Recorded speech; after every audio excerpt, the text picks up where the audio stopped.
শীতকাল মানেই নলেন গুড়। আর এই নলেন গুড় দিয়ে বিভিন্ন রকমের পিঠের রেসিপি হয়। আজকে আমি আপনাদের সাথে শেয়ার করব পোয়া পিঠের রেসিপি।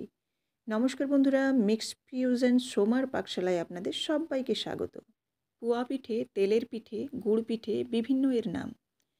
তো চলুন বন্ধুরা, এই গুড় পিঠে বা পোয়া পিঠে বানানোর জন্য প্রথমেই আমি নিয়ে নিচ্ছি এখানে চালের গুঁড়ি। চালের গুঁড়ি এখানে আমি নিয়ে নিচ্ছি 3 কাপ, সঙ্গে নিয়ে নিচ্ছি হাফ কাপের মতো সুজি। এবার এখানে দিয়ে দিচ্ছি ময়দা 1 কাপের মতো। এই পিঠের স্বাদটাকে ভালো করার জন্য আমি এখানে গুঁড়ো দুধ ব্যবহার করছি 3 থেকে 4 চামচের মতো। তো এই গুঁড়ো দুধটা পুরোপুরি অপশনাল, আপনারা যদি দিতে চান দেবেন, আর যদি দিতে না ইচ্ছে হয় নাও দিতে পারেন।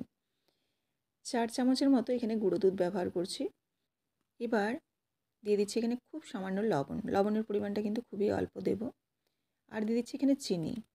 চিনিটা আমি খুব অল্প দিয়েছি, সেটা কেন দিয়েছি আপনাদের একটু পরেই আমি বলছি। এবারে সমস্ত উপকরণগুলো আমি খুব ভালোভাবে মিশিয়ে নিচ্ছি।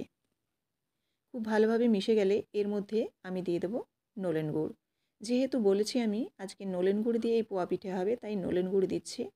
তো নলেন গুড়ের পরিমাণটা আমি এখানে মোটামুটি 75% মতো দিয়েছি, আর এখানে চিনিটা 25% দিয়েছি। তো আপনারা পুরোটা কিন্তু নলেন গুড়ের করতে পারেন এবং পুরোটা চিনি দিয়েও করতে পারেন। তো যেটা আপনাদের সুবিধা সেভাবে করবেন। আমি এখানে নলেন গুড় পরিমাণটা একটু বেশি দিয়েছি যাতে ফ্লেভারটা আসে, আর মিষ্টতাটা যাতে ভালো আসে সেজন্য কিন্তু একটু চিনিটা দিয়েছি। পোয়া পিঠে বা গুড় পিঠে একটু মিষ্টি না হলে কিন্তু ভালো লাগে না। এবার এটা আমি কম কম করে জল দিয়েছি বারে বারে, দিয়ে এরকমভাবে একটা মোটা ব্যাটার দেখুন তৈরি করে নিয়েছি।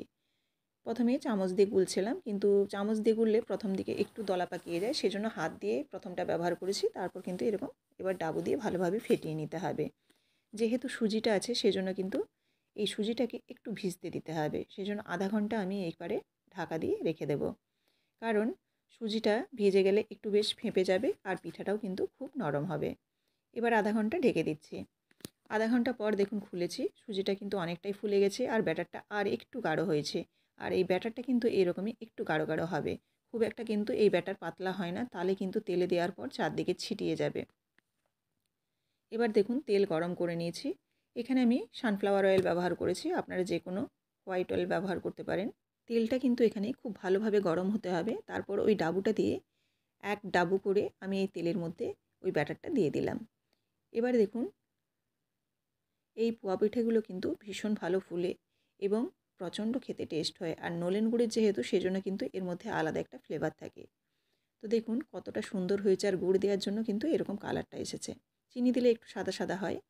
এবার দেখুন আরও একটা সেমভাবে আমি দিয়ে দিচ্ছি। দেওয়ার পর কিছুক্ষণ অপেক্ষা করলে কিন্তু এরকম ফুলে উঠবে। তারপর কিন্তু উল্টে নিতে হবে এক পিঠটা। তারপর একটু লো ফ্লেমে বা একটু ধীরে ধীরে ভেজে নিতে হবে, কারণ ভেতরটা যাতে কাঁচা না থাকে। এইভাবে আমি উপর থেকে তেলও ছিটিয়ে দিচ্ছি। আর একেবারে কিন্তু ডুবো তেলে ভাজলে আরও ভালো হয়।